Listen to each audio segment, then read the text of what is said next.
back to Brighter Rays. We are talking about Ephesians 2 4 through 5 this week.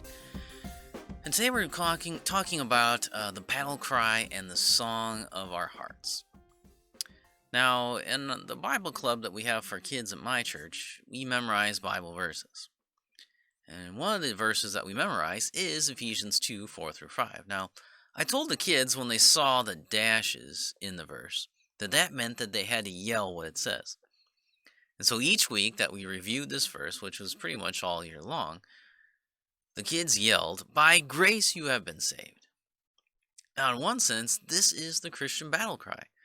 As we wage war against the flesh, the world, and the devil, we ought to cry, "By grace you have been saved." It's the same battle cry that David shouted as he faced Goliath. The battle belongs to the Lord, right? It's the same meaning. By grace I have been saved. The battle belongs to him. It's not me. It's grace. It's his favor. It's by grace that we overcome sin and death. It's not our work, but all of Christ. We can't boast about it. We can't do anything about it. We didn't do it. All glory must go to him. But remember that this grace comes from the omnipotent Creator. So what can stop this grace? Can Satan stop this grace? Is he powerful enough to resist God's grace? If God gives grace, can you resist that? Can a person resist God's grace? If he gives that to you, he sets his favor upon you. Remember, it's unmerited, so you can't earn it. But the question is, can you stop it? And then another question is, would you really want to? If you were able to receive God's grace, that means you have a heart that's been made to do that, to accept that, to find God's favor. But who wants to refuse God's favor that's put upon you? I mean, you have examples of unbelievers in the Bible accepting God's favor because it's so amazing, so great.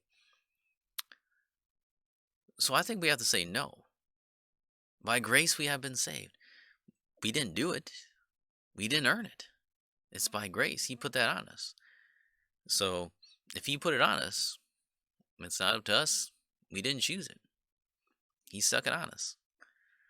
That's great news, though, because that's the battle cry, right? We run into battle and say, it's by God's grace I have been saved. It is by his grace that I'm here. It is by grace that I do anything. It's by grace that I am saved. It's not a boast of myself. It's a boast of him. The battle belongs to the Lord. The battle for my soul belongs to the Lord, not to me. So if I'm going to be saved, it's up to him to do it. So it's kind of a battle cry, but this phrase also is a song. And it's a song that we raise as we fight against evil in our own hearts, but it's the song of our hearts. That's the joy of our hearts.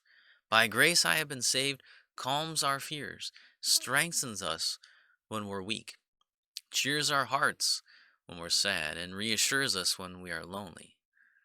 Many of the Psalms are songs about being saved by grace. Take Psalm 86, for example. It says, "Incline your ear, O Lord, and answer me, for I am poor and needy. Preserve my life, for I am godly. Save your servant who trusts in you.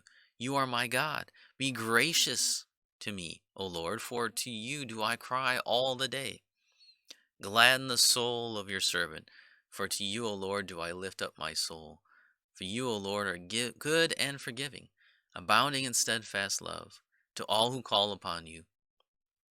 Give ear, O Lord, to my prayer. Listen to my plea for grace. In the day of my trouble I call upon you, for you answer me."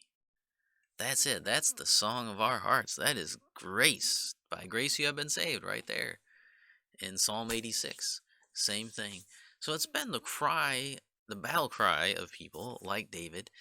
Battle belongs to the Lord. It's all his grace. It's not me. And it's also been the song of our hearts from the beginning in the book of Psalms. I plea for grace. You answer me in the times of my trouble. And so it's our cry, it's our battle cry, it's our song. By grace you have been saved. So as you go through the battle this week, remember to cry that out. If you're lonely, if you're tired of fighting, If you are growing weary, then remember, sing the song, by grace you have been saved. Tell your soul, it's by grace you have been saved. And don't forget it. Don't forget it. So come back next week and we'll conclude our study in Ephesians 2:4-5 this week.